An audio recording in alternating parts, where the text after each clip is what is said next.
Bismillahirrahmanirrahim. Assalamualaikum warahmatullahi wabarakatuh. Alhamdulillahirrabbilalamin. Segala puji bagi Allah atas limpahan rahmat, hidayah dan inayahnya. Selawat bertakakan salam selalu tercurahkan kepada baginda kita Nabi Agung Muhammad Sallallahu Alaihi Wasallam.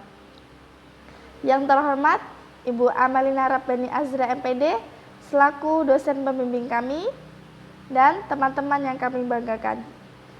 Ada pepatah bilang, Anda tidak punya kesempatan kedua untuk memberikan kesan pertama. Seringkali kesan pertama datang dari sebuah kata-kata. Inilah topik pembahasan kami, ruang lingkup dan bimbingan konseling Islam. Saya Nur Maisin, mahasiswi semester 7 jurusan Pendidikan Agama Islam. Baik, saya di sini akan menjelaskan tentang pengertian dari ruang lingkup dan bimbingan konseling Islami. Ruang lingkup artinya adalah suatu batasan untuk memudahkan suatu penelitian agar lebih efektif dan lebih efisien untuk memisahkan aspek tertentu pada suatu objek. Jadi teman-teman, ruang lingkup ini sangat membantu dalam proses sebuah penelitian agar lebih efektif dan lebih efisien.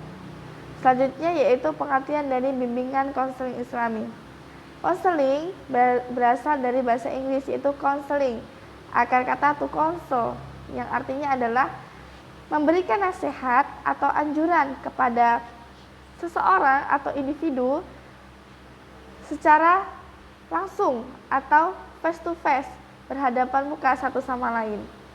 Nah, di makalah kami dijelaskan juga ada pendapat para ahli, yaitu Ahmad Mubarak, Az-Zahrani, Yahya Jaya,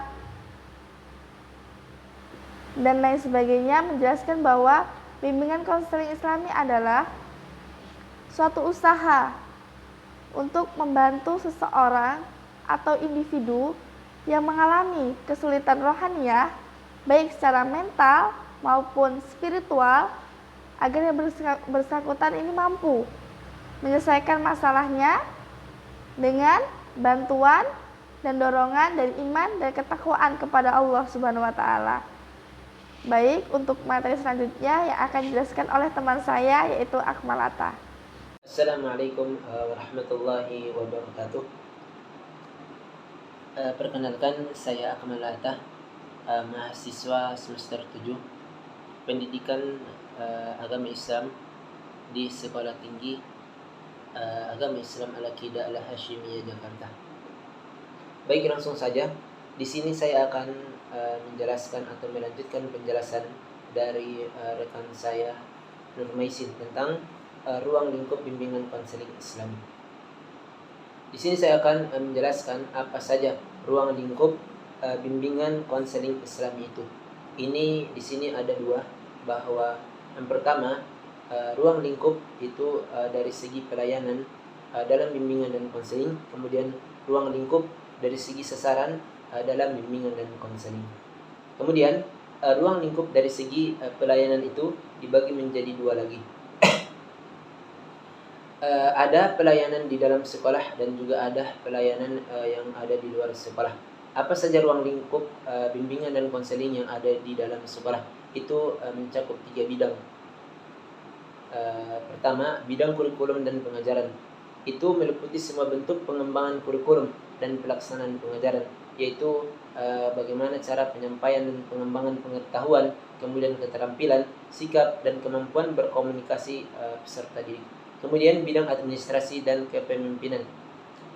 Bidang ini meliputi berbagai fungsi yang berkenaan dengan tanggung jawab dan pengambilan kebijaksanaan atau keputusan, serta bentuk-bentuk kegiatan pengelolaan dan administrasi sekolah, seperti perencanaan, pembiayaan, pengembangan staf, kemudian prasarana dan sarana fisik, dan juga pengawasan. Kemudian yang ketiga, bidang kesiswaan.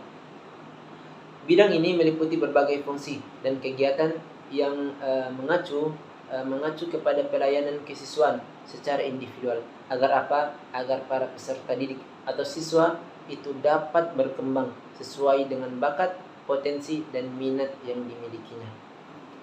Kemudian apa saja ruang lingkup bimbingan dan konseling yang ada di luar sekolah? Di luar sekolah mencakup keluarga dan lingkungan masyarakat yang lebih luas. Bimbingan dan konseling di dalam keluarga. Kita semua pasti tahu bahwa keluarga merupakan satuan persekutuan hidup yang paling mendasar dalam bermasyarakat. Dalam kaitan keluarga dan masyarakat itulah kebutuhan dan kebahagiaan. Keluarga mutlak tentu memerlukan perhatian bagi setiap pihak yang berkepentingan dalam pengembangan kesejahteraan masyarakat. Di sini para ahli mengidentifikasikan perubahan-perubahan yang terjadi sehingga mempengaruhi struktur dan kondisi keluarga, yaitu berupa meningkatnya perceraian, kedua orang tua bekerja, kemudian pengangkatan anak, emansipasi pria dan wanita, dan juga kebebasan hubungan seksual. Kemudian permasalahan-permasalahan inilah yang mengundang berperannya bimbingan dan konseling ke dalam keluarga. Pelayanan tersebut kemudian ditunjukkan kepada seluruh anggota keluarga yang memerlukannya, khususnya untuk keluarga yang masih duduk di bangku pendidikan formal. Peranan konselor sekolah itu amat besar dan diharapkan agar menjembatani program bimbingan dan konseling di sekolah dan kebutuhan keluarga dalam pelayanan bimbingan dan konseling.